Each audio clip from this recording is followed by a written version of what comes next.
Sahabat Avi, jembatan Marco Polo adalah salah satu tempat paling strategis di Cina. Pasalnya, jembatan ini adalah satu-satunya jalan masuk ke kota. Saking strategisnya dan berharganya, bangsa-bangsa pedagang kolonialis lain di Cina sempat berebut untuk menguasai jembatan ini. Saat itu, para pedagang barat lebih berkuasa daripada Kaisar Cina itu sendiri, sehingga pribumi Cina sendiri merasa resah dan akhirnya mengadakan perlawanan. Perlawanan ini terjadi di sekitar tahun 1900-an, didalangi oleh perkumpulan para atlet seni bela diri dari Cina yang disebut Yihiquan atau boxer dalam terminologi orang barat. Sayangnya para pemberontak kalah dan pemerintah dinasti Qing harus menandatangani perjanjian yang isinya adalah mengizinkan beberapa negara barat termasuk Jepang untuk mendirikan barak militer di sekitar jembatan Marco Polo. Jepang menempatkan hampir 15.000 personil pasukannya di sekitar jembatan ini. Cina mulai mengawasi gerak-gerik Jepang yang berada di wilayah mereka. Pada malam hari 6 Juli tahun 1937, Jepang menggelar latihan simulasi perang di sekitar jembatan Marco Polo tanpa memberikan informasi kepada pemerintah Cina. Sekitar pukul 23.00 atau jam 11 malam, beberapa pasukan patroli Cina terkejut dan mengira Jepang akan melakukan serangan mendadak. Salah seorang dari mereka memberikan tembakan peringatan ke arah pasukan Jepang agar kegiatan latihan dihentikan. Warga sipil di sekitar tempat kejadian jadi panik karena Jepang malah membalas tembakan tersebut.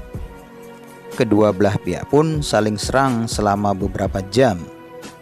Akhirnya Jepang menarik mundur pasukannya. Untung tidak ada korban jiwa, kecuali seorang serdadu Jepang yang bernama Shimura Kujiro dinyatakan hilang. Jepang menuduh warga sekitar yang menculik. Jepang meminta izin untuk masuk wilayah Wanping mencari pasukannya yang hilang tersebut. Tapi permintaannya ditolak oleh Cina.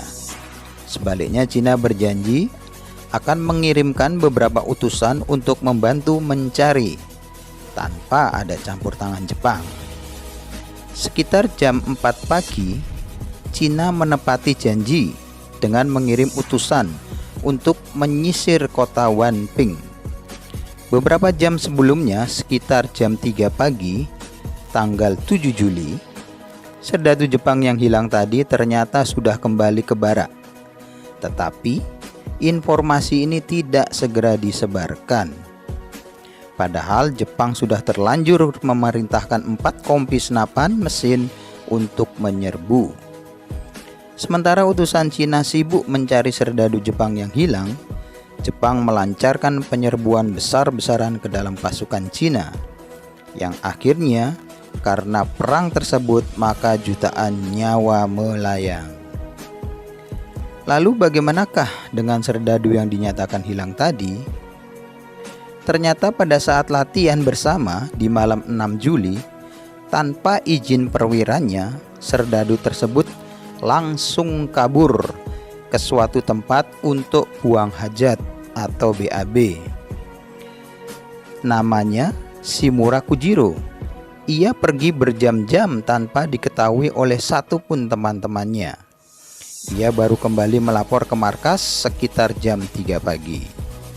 Secara tidak langsung, dialah yang menyebabkan perang besar antara Jepang dan Cina atau perang Sino-Jepang yang kedua terjadi. Nyawa melayang karena seorang tentara buang air besar. Nah, itulah kisah jembatan Marco Polo yang menelan jutaan nyawa hanya karena tentara buang hajat tapi tidak pamit.